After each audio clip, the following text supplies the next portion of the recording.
C'est joli. Ça change, ça devrait être comme ça toute l'année. Bah, étant donné que c'est une fête d'anniversaire, l'ambiance est plutôt festive. Ce que ça m'inspire, c'est que si les missions locales existent toujours 30 ans après, c'est qu'elles ont leur rôle à jouer. Ça prouve que la mission locale est pleinement impliquée dans ce qu'ils sont depuis le début et qu'ils veulent que justement ça continue en fêtant ces 30 ans. Bah oui, ça veut dire déjà qu'ils aiment leur travail, ils aiment ce qu'ils font pour les jeunes. Donc oui, vraiment, c'est plutôt sympa de voir qu'ils se plaisent à faire ça, à aider les jeunes. C'est bien pour eux déjà, c'est bien pour l'action des missions locales. Ils ont bien participé, comme on peut le voir sur les photos, ça leur a fait bien plaisir. Et puis l'interview de Bernadette était plutôt sympa, j'ai trouvé.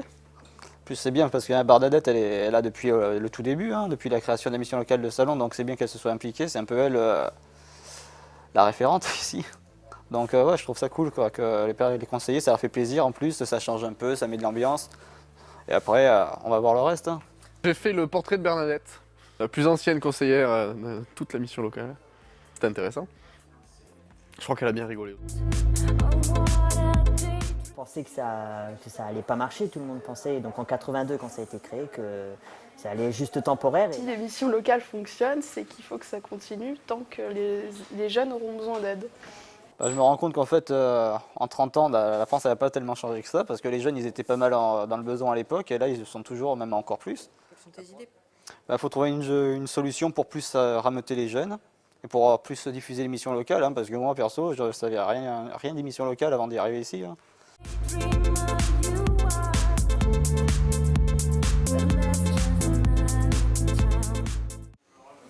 De la volonté, de venir tous les jours et de faire de nouveaux amis. J'ai appris pas mal au montage.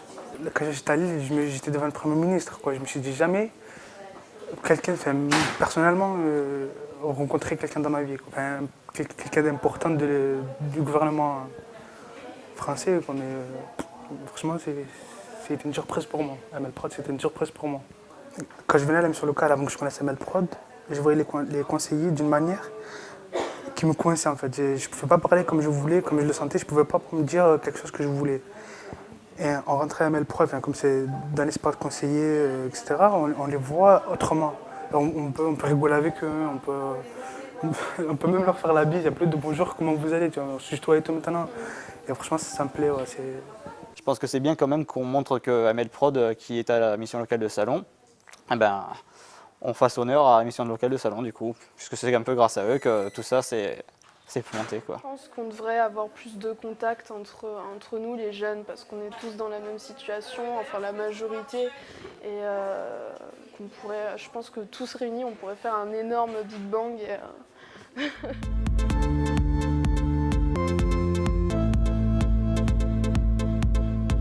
Le truc moi que j'ai préféré vraiment, c'était la soirée. Le fait d'avoir pu poser des questions et parfois mettre mal à l'aise des gens qui font de la politique au niveau, puisque c'est les premiers membres du gouvernement quand même. Donc ça a été intéressant et ça a été drôle de voir un peu, les huiles essentielles. J'ai aimé ce truc-là. Ça m'a beaucoup plu de voir que malgré le temps que vous aviez pour réaliser les reportages, tout ça et tout, et le montage, vous avez su faire quelque chose d'assez même de très bien même.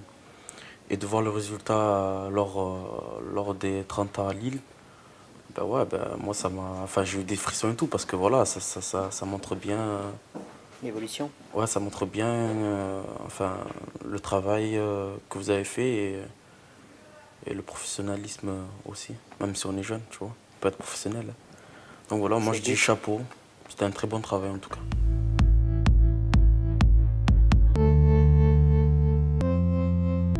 Pour les missions locales de Salon de Provence, continuez à faire ce que vous faites, c'est génial en proposant tous les services que vous proposez déjà, peut-être un peu plus. Je ne pourrais pas trop dire quoi, mais voilà, d'autres services qui puissent aider les jeunes encore plus.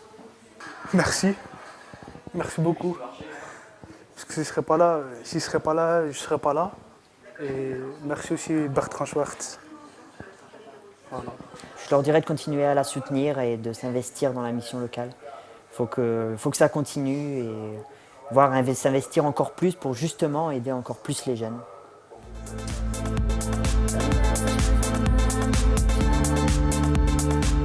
te rends compte qu'on va être obligé de couper tout ce que tu es en train de raconter? Je sais, mais on fait un petit making-of. Parce qu'on aime les making-of, et même le prod, hein, vous verriez tous les bêtisiers qu'on fait. Et ça fouette, ça fouette. Si t'as bien comprendu la leçon, c'est ton destin. Et ça fouette, ça fouette.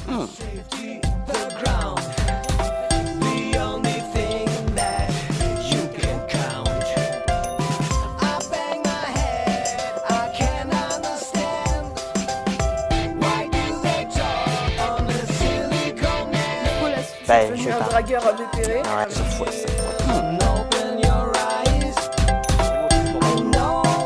C'est La preuve, voilà. Est-ce que porter des costards et des cravates, ça t'arrivait avant d'arriver à ML Prod ou est-ce que c'est uniquement depuis que tu y es arrivé? C'est uniquement depuis que j'y suis arrivé. Ça fouette, ça fouette. Ensemble, on remet ça quand vous voulez. Je passe une dédicace à Nassuf et Marois. C'est tout? Être beau, gagner de L'argent, et surtout tout être intelligent. Mais pour tout ça, Je connais il pas les faudrait autres que paroles. je bosse à plein temps. Alors, mon moment préféré. Ça fouette.